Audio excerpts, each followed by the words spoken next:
Thank you for joining us in today's Connection Point End Times News Briefing as we talk about major events around the world and news items as it relates to Bible prophecy.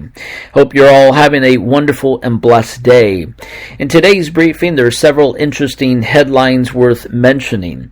The first major item to discuss is the assassination of nuclear scientists, the Iranian nuclear scientists that happened just the other day. Iran is wanting to strike Israel, which isn't surprising on this, but some of the newspapers there are urging striking Haifa in retaliation. Iranians also suspect that alongside Israel is scientist killing, that they're thinking that there's an opposition group that was suspected alongside Israel in the killing of a prominent Iranian nuclear scientist, an attack that was raised the prospect of a new standoff between Tehran and longtime enemy. Hezbollah also says Iran will be the one to respond to the assassination, so thinking that they're going to be the ones to attack Israel. So that's partly of what they've always been doing and launching rockets into from Lebanon into Israel, but I don't believe that they're going to be the sole ones to respond in this fashion.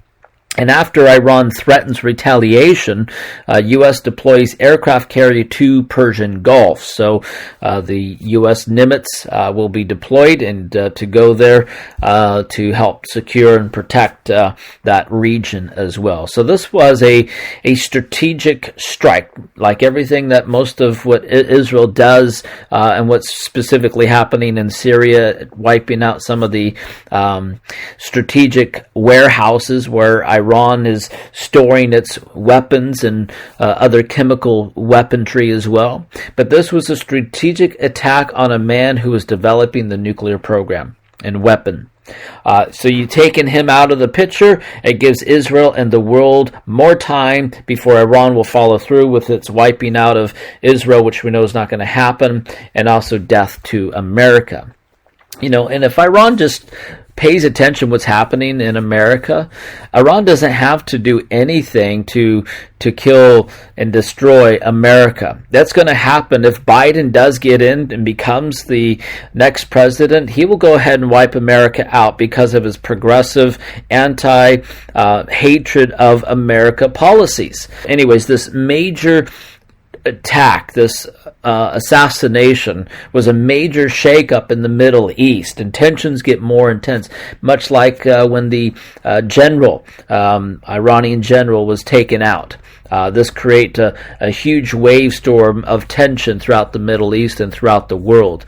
So we're going to wait and see how things develop moving forward from this particular situation, but it does seem to add more motivation in terms of aggression for the eventual Ezekiel 38 war. So it's just going to be one of those other pieces of the puzzle. We'll see how it all fits together. And speaking of the Iran nuclear program, there was an article that came out just the other day about Iran's parliament now pushes bill to stop UN nuclear inspections, increase enrichment. So the Iranian parliament on Tuesday advanced a bill that could end UN inspections of its nuclear sites and calls on government to increase uranium enrichment of the remaining members of the 2015 nuclear deal did not act to lift the United States' crippling sanctions on the country. So the official Iran news agency reported that the lawmakers voted in favor of this law. And right after that, the room erupted in applause after the vote was finished, and the lawmakers shouted, "Death to Israel and death to America." So the measure must pass through another round of parliamentary voting and approved by the Guardian Council, a constitutional watchdog, before it can formally become law.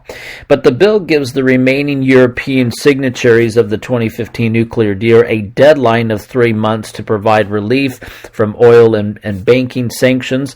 The U.S. imposed harsh sanctions on Iran after the Trump administration abandoned the nuclear deal, because we know that it was just a horrendous deal to begin with. Iran responded with increasing uranium enrichment publicly, violating the nuclear agreement. So we know this is what they would do all along. Their whole plan is to develop more ballistic weaponry and a nuclear bomb. So we know that that's part of their game plan. It's to be used on especially Israel and others that don't agree with them. But as we know that Iran is a very dangerous country, we got to take them seriously, and it's just a matter of time for them to unleash more damage in the Middle East. Onto a separate news headline, and this is kind of interesting. I think that Amir Safadi on Behold Israel mentioned part of this in a update that he did with Jen Markell and Barry Stagner, and he talked about the 8 predictions of the world in 2030. So this World Economic Forum of COVID Action Platform. So there's 8 items in this particular. So the next 10 years, this is kind of what their plan is. Part of it really falls in line with the global agenda, the New World Order. And again, there's a lot of things within this New World Order, but even this list kind of falls inside with some of those ideas. All products will become services is one of the items. Basically trying to develop a utopian society. They're pushing heavily on this climate change stupid agenda, which is just a hoax. One of the other key interesting items in this list was U.S. dominance over. So they're trying to eliminate any superpowered nation. So just trying to make sure that everyone's equal. They want to eliminate hospitals, so that way more stuff is done at home. So just developing those sort of systems in place. Eliminating eating meat. They even say that the Syrian refugees, 2030, are their CEOs of this time. The value of that built the West will have been tested to a breaking point. So just eliminating just kind of anything of capitalism. The values, the vision, Christianity would eventually be under attack because of this particular value. And they also say by 2030 they'll be ready to move humans toward the red planet. So in 10 years, moving toward Mars. It'd be great to send all the liberals, all those that really are causing such destruction within the countries around the world, to move. Get them out of the world, this planet. Get all the crazies into another planet. And again, as we know, life is livable on any other planet. God created the solar system and how the Earth was exactly the right distance from the sun, so it's not going to burn up and not freeze. Tilted at the right degree axis so it can spin and rotate to have all the different seasons of life. It has the right gravitational force to sustain life and all that we need to live here in the planet. So it's a created design. So other planets like Mars or other places is not going to be habitable for people. But again, we're seeing just more of this New World Order getting closer and closer to implementation, but we know that this New World Order will be led by the Antichrist during the tribulation period.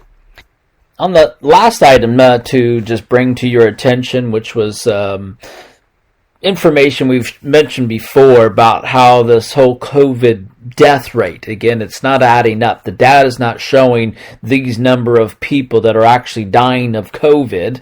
And the Johns Hopkins study explodes the COVID death hoax. So relabeling it on a grand scale. So, so really pointing out the facts of what's really going on. Again, these people have been relabeled, repackaged as COVID when it had nothing to do with the virus.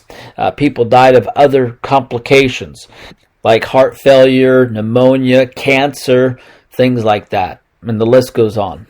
Or some people who've died in a car accident, but because they tested positive for COVID, they said that it was a COVID death. And that's how they've labeled some of these deaths for COVID. So, which is just fudging the numbers, putting fear and panic within people. The numbers, again, are not adding up. You have, for example, just all these fraudulent numbers of the COVID deaths, much like the election in the U.S. for Biden. All those 80 million people did not vote for him. It's false. It was set up. It was a cheat. You can't trust the media. You can't trust the politicians. The science and medical industry, a lot of these people are speaking out, telling the facts, and they get silenced. The reports that they put out in their blogs, or even the videos that go out on YouTube, they get deleted because they think that they're spreading false information when they're just spreading the facts. The data, again, it all tells you something different than what the media, which is really the mouth of the politicians and these globalists and the Democrats. Why doesn't the media want you to know that of the 34 million plus people that have perhaps gotten COVID, they've all recovered from it? That piece of information's missing. 99% of the people that get COVID recover from it. So why is this need for a vaccine, which is so dangerous, the harm, the damage it's going to do to people in the long run?